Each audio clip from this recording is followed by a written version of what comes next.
اور حیدرآباد میں کئی روز کی حبس اور گھٹن کے بعد ہونے والی موسلادھار بارش کی وجہ سے کئی نشیبی علاقے زیر آب آ گئے ہیں۔ شہر کے بیشتر گنجان آباد علاقوں میں بجلی کی فراہمی منقطع ہو گئی۔ شہریوں کو مشکلات کا سامنا کرنا پڑا۔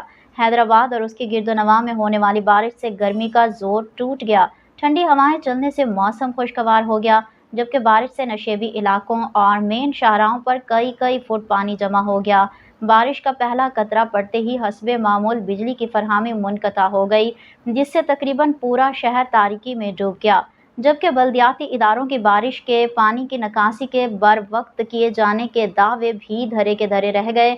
بارش کے بعد ہونے والی لوڈ شیڈنگ نے حسکوں کی کلئی کھول دی۔ شہر کے متعدد علاقوں میں 12 گھنٹوں سے زیادہ لوڈ شیڈنگ کا سامنا رہا، جبکہ متعدد علاقوں میں تاحال بجلی بحال نہ کی جا سکی، جس کی وجہ سے شہر میں پانی کی قلت پیدا ہو گئی ہے، جس کی وجہ سے شہریوں میں غصہ پایا جاتا ہے۔